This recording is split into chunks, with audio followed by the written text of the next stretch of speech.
Assalamualaikum warahmatullahi wabarakatuh. Halo Sivitas, perkenalkan saya Muhammad Fadil, NIM 2112949 dari jurusan Pendidikan Guru Sekolah Dasar Fakultas Ilmu Pendidikan Universitas Negeri Padang.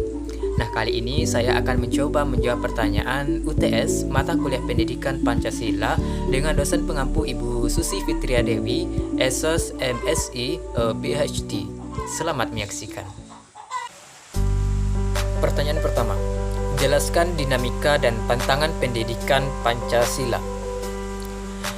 Dapat kita ketahui bahwa Pancasila adalah dasar negara.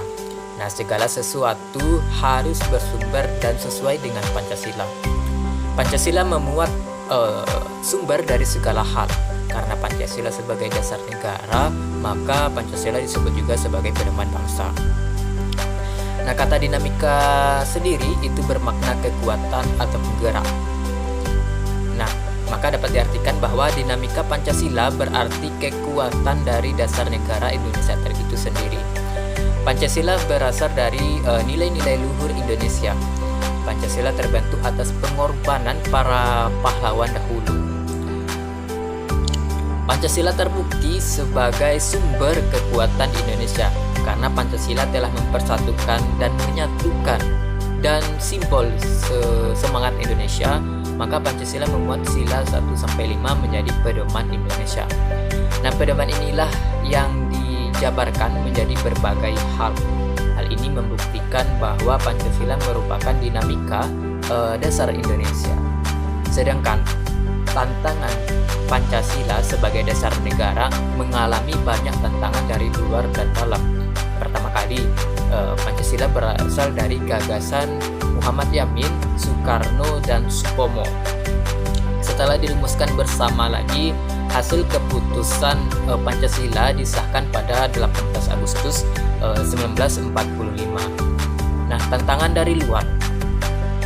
Akibat agresi militer Belanda, Pancasila terbukti berhasil kuat dan memberikan rasa persatuan kepada Indonesia di awal kemerdekaan hingga pada masa Orde Lama hingga Orde Baru. Pancasila mendapat tantangan kembali dari dalam negeri.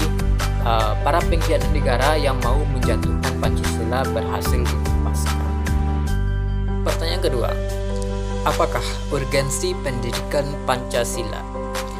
Pendidikan Pancasila diberikan karena adanya kesadaran akan perlunya pendidikan yang berkesinambungan, mulai dari sekolah dasar sampai ke perguruan tinggi. Nah, diharapkan dengan pemahaman yang semakin mendalam akan nilai-nilai Pancasila ini, maka generasi muda dapat mengimplementasikannya dalam kehidupan sehari-hari.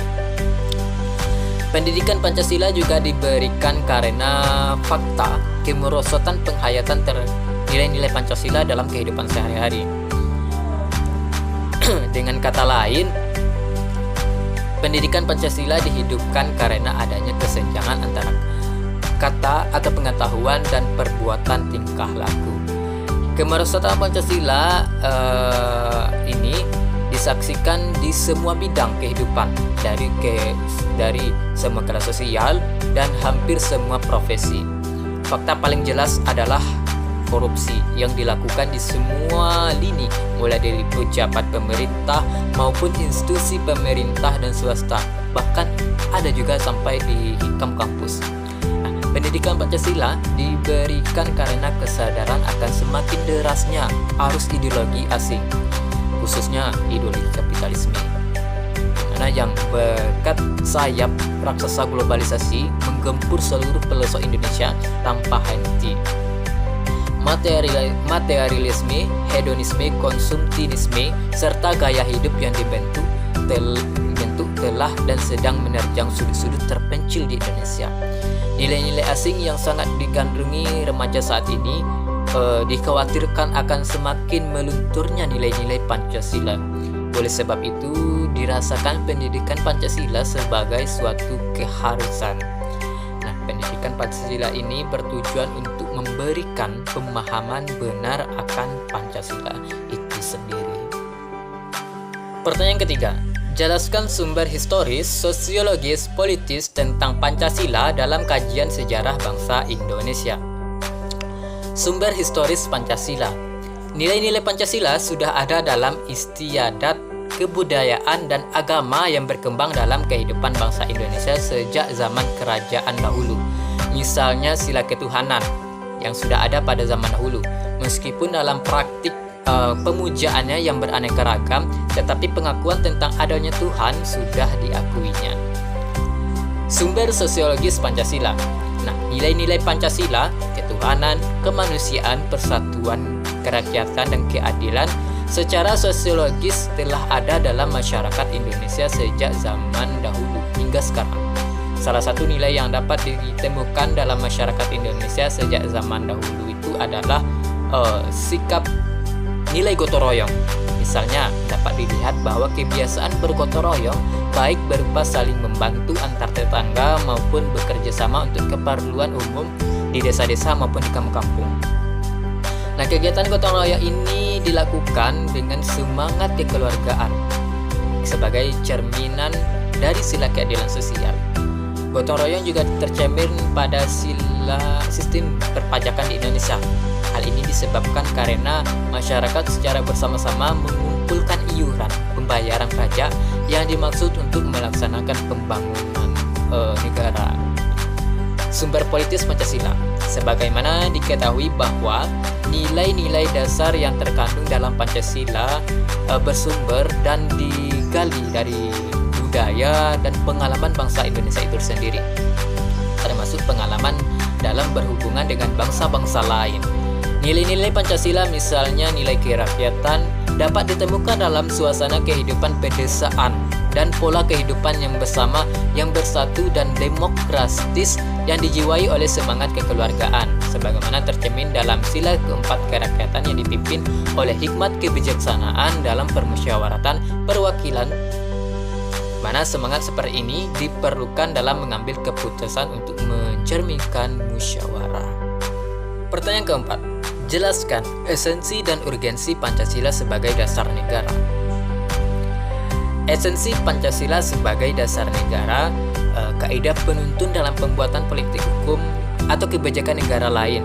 Yang pertama, kebijakan umum dan politik hukum harus tetap menjaga integritas atau keutuhan bangsa.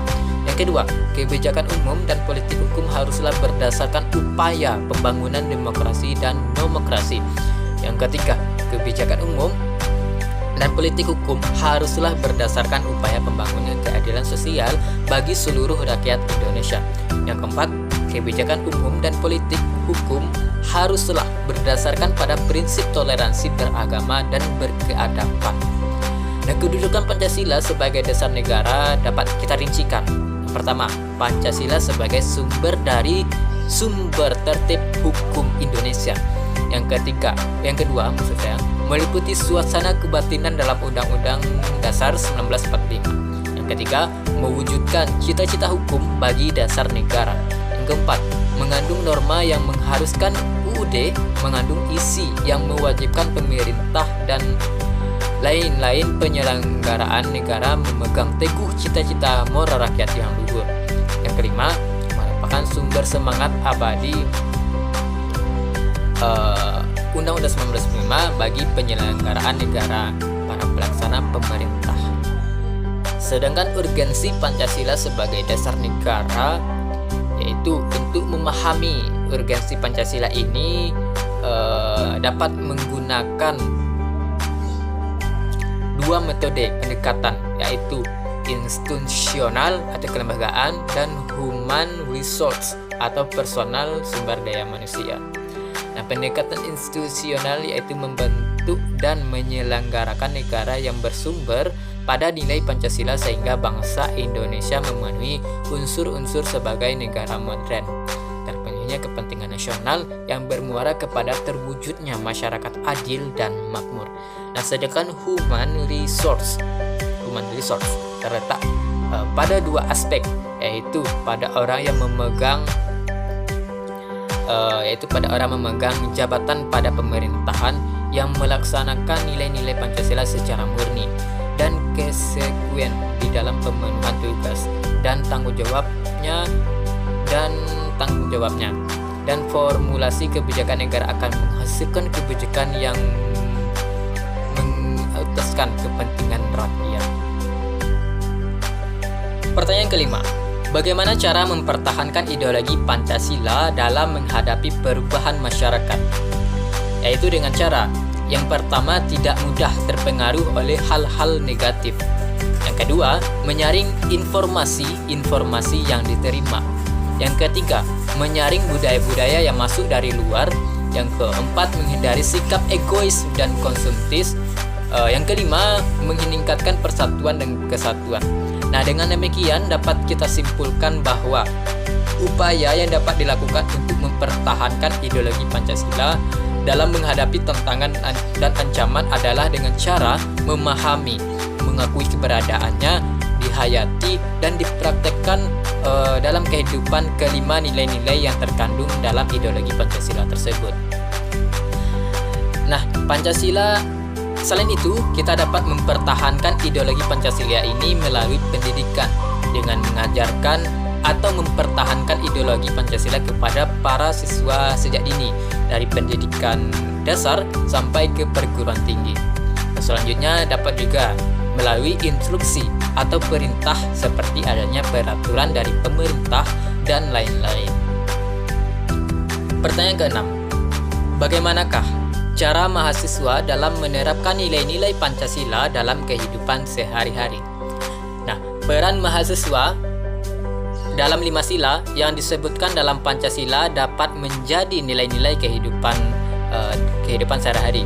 Contohnya sila pertama, ketuhanan yang Maha Esa, memiliki arti bahwa semua orang berhak memeluk agama dan kepercayaannya masing-masing.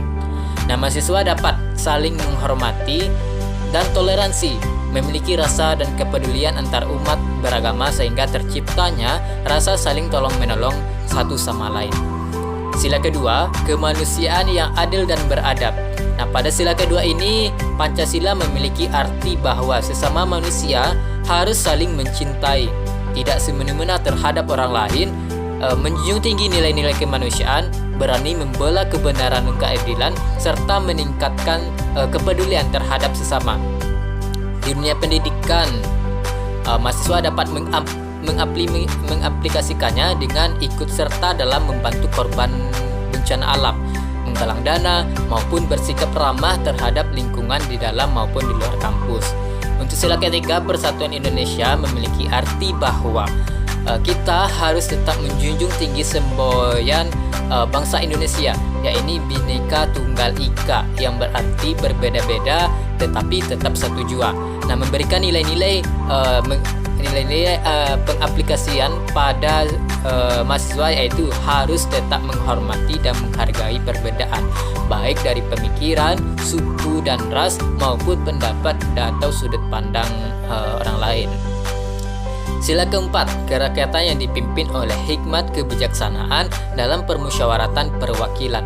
Nah, dalam hidup bermasyarakat, kita tidak akan jauh dengan musyawarah dan mufakat. Nah, mahasiswa dapat menerapkan nilai-nilai sila keempat ini, yaitu kebebasan dalam berpendapat. Selain itu, mahasiswa yang berintelektual, kita tidak boleh memaksakan kehendak kita kepada orang lain.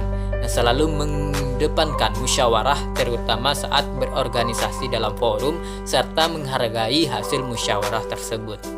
Nah, pada sila kelima, keadilan sosial bagi seluruh rakyat Indonesia mengandung makna bahwa setiap manusia memiliki hak dan keadilan, tidak bisa dipaksa ataupun memaksa kehendak pada orang lain, serta menumbuhkan rasa kekeluargaan. Nah, mahasiswa umumnya berperan pada nilai-nilai sila kelima ini, yaitu harus terus menjunjung tinggi nilai kekeluargaan, menghargai pendapat orang lain, bersikap adil dalam mengambil keputusan. Pertanyaan ketujuh, bagaimana relevansi Pancasila terhadap kemajuan zaman? Relevansi Pancasila sangat terlihat jelas dalam perkembangan revolusi pada saat ini, yaitu Industri 4.0, karena tujuan perkembangan tersebut adalah ingin mengintegrasikan tenaga manusia dengan teknologi, sehingga pekerjaan yang berhubungan dengan kontak fisik akan berkurang dan diganti dengan sistem otomatis yang semakin canggih. Sehingga peluang sumber daya manusia untuk bekerja akan semakin berat apabila tidak diseimbangi dengan soft skill yang tertuang dalam nilai-nilai Pancasila. Nah, output pendidikan vokasi sendiri adalah membentuk sumber daya manusia yang berkompeten dalam hal hard skill maupun soft skill. Maka Pancasila pada era industri 4.0 ini di pendidikan tinggi vokasi misalnya saat ini harus fleksibel dalam pengimplementasian, akan tetapi tidak lepas dari rule yang ada. Sekian dari saya. Jika ada salah keliruan, saya mohon maaf. Billahi taufik wal hidayah. Wassalamualaikum warahmatullahi wabarakatuh.